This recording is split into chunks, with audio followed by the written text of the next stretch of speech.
Helicopter വനമേഖലയിൽ തകർന്നു വീണതിന് പിന്നാലെ അന്വേഷണത്തിനായി ഇറാൻ യുഎസിന്റെ സഹായം തേടുന്നതായി വെളിപ്പെടുത്തൽ.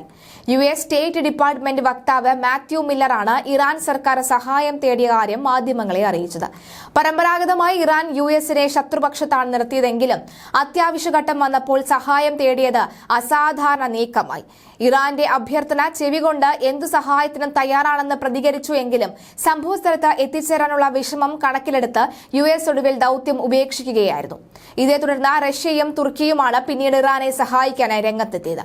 യുഎസിന്റെ ഉൾപ്പെടെ ഉപരോധം മൂലം മികച്ച ഹെലികോപ്റ്ററുകളും വിമാനങ്ങളും ഇറാന് ഇല്ലാതെ പോയതാണ് അപകടത്തിൽ കലാശിച്ചത് എന്ന ആരോപണവും സ്റ്റേറ്റ് ഡിപ്പാർട്ട്മെന്റ് തള്ളി.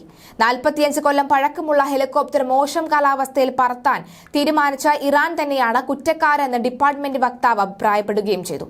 അതേസമയം 1979 വിപ്ലവത്തിന് പിന്നാലെ ഇറാന് പുതിയ വിമാനങ്ങളും വിമാന ഘടകങ്ങളും നൽകുന്നത് യുഎസും യൂറോപ്യൻ രാജ്യങ്ങളും നിർത്തിവെച്ചത് ശരിക്കും തളർത്തിയത് രാജ്യത്തിന്റെ ആകാശയാത്രകളെ തന്നെയായിരുന്നു.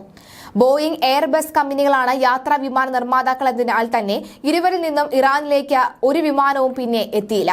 ലോകത്തെ ഏറ്റവും പഴക്കമുള്ള വിമാനങ്ങൾ സർവീസ് നടത്തുന്ന രാജ്യമാണ് ഇറാൻ. ഇതെല്ലാം അപകടത്തിൽ തിരിച്ചടികളായിരിക്കുകയായിരുന്നു. ശരാശരി 25 വയസ്സും അതിൽ കൂടുതലുമാണ് ഓരോ വിമാനത്തിനും. എന്നേ സർവീസിൽ നിന്ന് വിരമിച്ച മോഡലുകളാണ് ആഭ്യന്തര സർവീസുകൾക്ക് രാജ്യം ഉപയോഗിച്ചു പോകുന്നത്. മക്ഡൊണാൾ Douglas MD-83, Airbus A300, A310 തുടങ്ങിയവയാണ്. പ്രസിഡന്റിന്റെ ജീവനെടുത്ത ഹെലികോപ്റ്റർ 1998 ശേഷം ഉൽപ്പാദിപ്പിക്കപ്പെട്ടിട്ടേ ഇല്ല. ഇറാൻ ഹെലികോപ്റ്ററുകൾ നവീകരിക്കാൻ 2015 ജർമ്മനി സന്നദ്ധത അറിയിച്ചിരുന്നുവെങ്കിലും നടന്നില്ല. രാജ്യത്തെ എഞ്ചിനീയർമാരുടെ മിടുക്കാണ് ഇവ ഇപ്പോഴും പറക്കാൻ സഹായിക്കുന്നത് എന്ന് മാത്രം. റഷ്യയുമായും ചൈനയുമായും അടുത്ത ബന്ധം സൂക്ഷിക്കുമ്പോഴും വ്യോമഗതാഗത രംഗത്ത് കാര്യമായ സഹകരണമൊന്നും ഉണ്ടായിട്ടില്ല എന്നാണ് ചിത്രം കൂടുതൽ മോശമാക്കുന്നത്. ഇറാനുമേൽ യുഎസ് തുടരുന്ന ഉപരോധമാണ് ദുരിതത്തിന് കാരണമെന്ന് മുൻ വിദേശകാര്യമന്ത്രി മുഹമ്മദ് ജവാദ് സരീഫ് ആരോപിച്ചിരുന്നു.